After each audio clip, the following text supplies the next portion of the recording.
So it sounds like there's quite a few moving parts in all of this. I mean, it's not something that can be implemented overnight. So Ed, could you step us through when you're working hands-on with a particular firm in your mentoring capacity?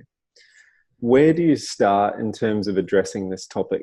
And what are the simple little things that you get firms to implement from the very beginning to start moving towards a sort of well-oiled top bottom-up managed team? It really depends on the size of the firm. If it's quite small and the partners are still a client manager, so they're still quite hands-on with the clients, the first thing that I get them to do is to do no grinding work. Some of them still want to jump in there and do the grinding work. Okay. And if you do that, you're taking time away from your clients, and you should be spending time with your clients. The problem with delegation is that if you don't hire the right person and give them the right training, and they'll make a mistake, you'll get discouraged by it, and you'll feel like, oh, if you want to do it right, you just got to do it yourself. And you have this tendency to just jump in and do it. And that's the worst thing you can do, because you're not investing into your balance sheet if you just do it yourself. I call it a P&L play. Right. So yes, it's quick if you did it, but when you're 65 years old, you're still doing it if you don't invest into training somebody else to do that work. If the practice is small, then it'll take a little bit longer because they're still pretty much hands-on with the clients. But I emphasize the fact that when you're managing traffic, there's two types of traffic. The first type of traffic is communication, meetings, advisory, phone calls, that kind of traffic. And then the second type of traffic is your productivity traffic, getting the work done.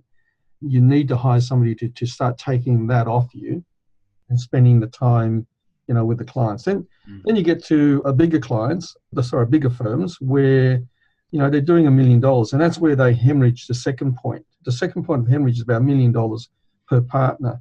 And at that point, they need to start really offloading the C and D class clients to somebody else and nurturing a client manager to come through to handle the A and B class clients. So it is a long-term investment. It is a long-term strategy, moving people across, educating them. But if you spend a lot of your time educating your staff, then you're spending time in your balance sheet, not just your P&L. And then eventually you'll come around. The more time you spend training them, the quicker it will happen. The less time you spend time with them, and the more you get dragged in front of the client, then you're taking time away from training them.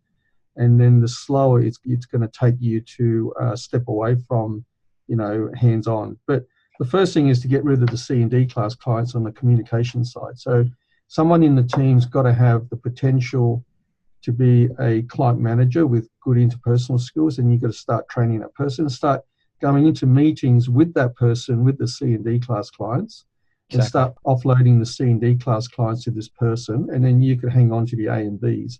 And then as this person moves up, then you introduce them to the A and B class clients, and then you keep stepping back slowly. It could take months or it could take years. Just depends on how determined you are.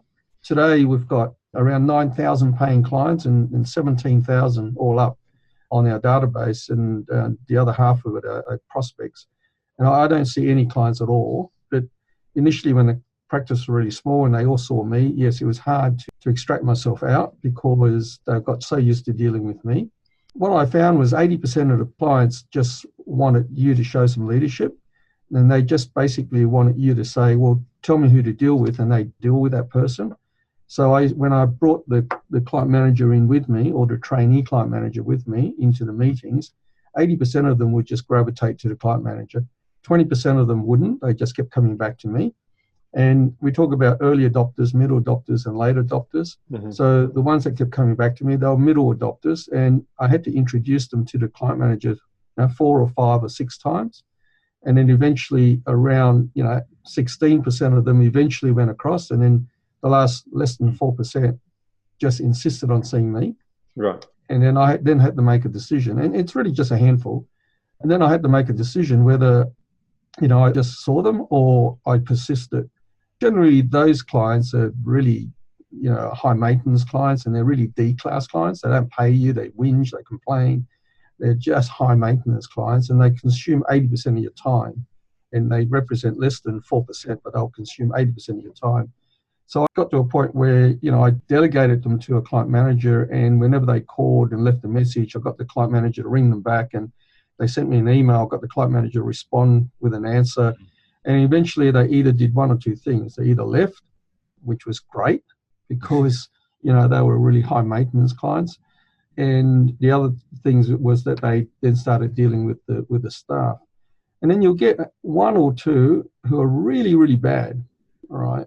And you then got to make an effort to move them on. Like, you've got to make the effort to move them on. And the best thing you do is go down and get the business card of your worst competitor, the one that you hate the most, and give them that business card, because they'll screw up your business. It's better that they screw up your competitor's business than to screw up your business. So you then got to get up and actually do something about those ones. And they're generally just a handful.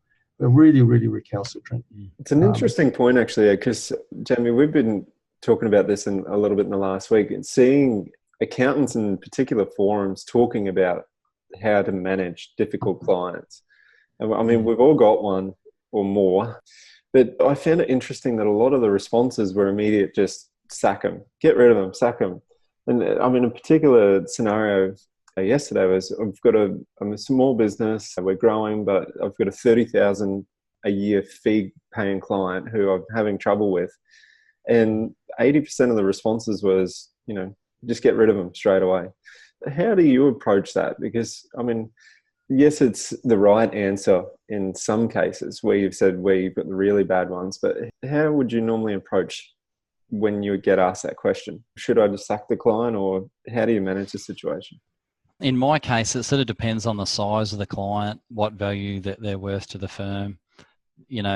If there's a long-standing history and what's changed, you want to speak to the client face-to-face. Emails, we have an internal policy and procedure that any sensitive matters are not to be communicated, with the clients via email.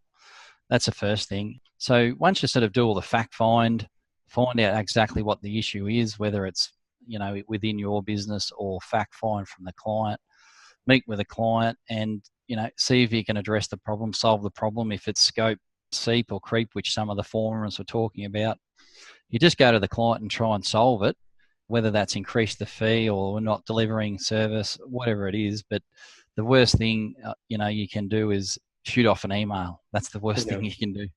So, you want to build that emotional bank account to see if you can resolve it. If it can't resolve and you try a few times, then as Ed said, that if it can't be resolved, sometimes it's worth, perhaps that client doesn't have the same values as you and they're probably not a good fit for the firm. But the other thing I wanted to say, Brent, just coming back to this bottom-up management, was when I started working with Ed, one of the best things that I used to do was that I'd printed off some words, what am I working on? And I'd stick that on the wall.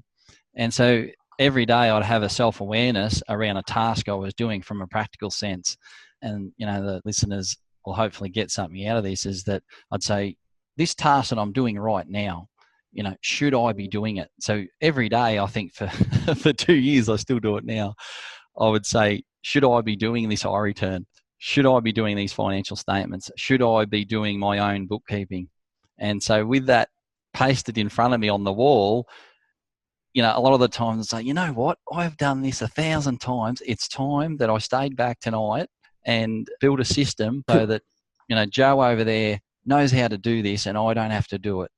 And so as soon as I thought that, I'd stop working in quad 1 and I'd go and start working in quad 2, and I'd type up a procedure, a policy, or do a video. And then, I'd go home really happy because I knew, tomorrow I'm going to show Joe how to do that. And next time I don't have to do that the 1,000 times that I've done that in the last 5 years. So that bottom-up management, to get the bottom-up management working, and I think Ed will agree, you've got to take the time out, as busy as you are, work in the quad 2, get the system going, get the video working, the SOP or whatever it is, develop it, train the person how to do it, and next time when you come to the next month or the next week, or that same person, that I return that you've been doing for the last 10 years, or you've done the introduction, whatever it is, the quad 2 effort that you go to, sure enough, you've just moved yourself out of quad 1 and into quad 2. And essentially that is designing bottom-up management. And that's at a real everyday practical sense. One of the things, Ed, that we cover in the Wize, the Vault, for example, and a lot of the subscribers may have seen it, but is the list that you did for us, Ed, where we all listed what we did in a month, and some of us had 50 things that we did. There's a spreadsheet in there, guys, that you can do. Then we classified it, Ed, remember, between quad 1 and quad 2. And every broad meeting would bring this quad 1 and quad 2 list out, Brenton. And okay, Jamie, what have you moved out of your quad 1 area? Might be Craig or Darren. I'm looking at the names there. Next month, Kenneth, what have you moved out of your quad 1 area? Tell me what you've moved. And you might share that with a colleague, or, share it with yourself, for example. Oh, you know what? This month I've moved these 5 quad 1 items. They've gone and they're over here because Joe's doing them, and I'm working more in quad 2. So in a practical sense, when you move out of quad 1 and move into quad 2, you are designing the bottom-up management. And Ed, you would agree with that comment?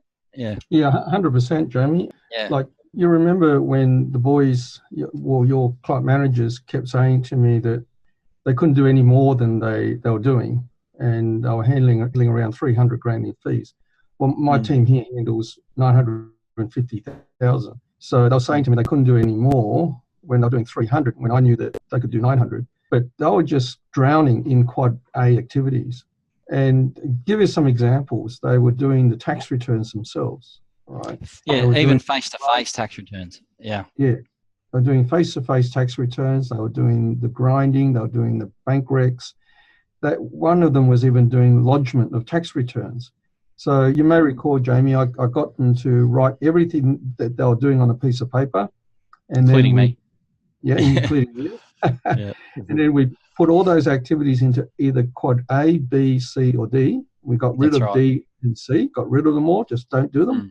And then we looked at A and B. And with A is to try and get out of doing A. So A are things like, putting out fires. If someone drops their tax returns in, like a BAS return the night before it's due, all right, so the quad A activities put the fire out. In other words, bust your backside to get it done, to lodge it on time so it doesn't get a penalty.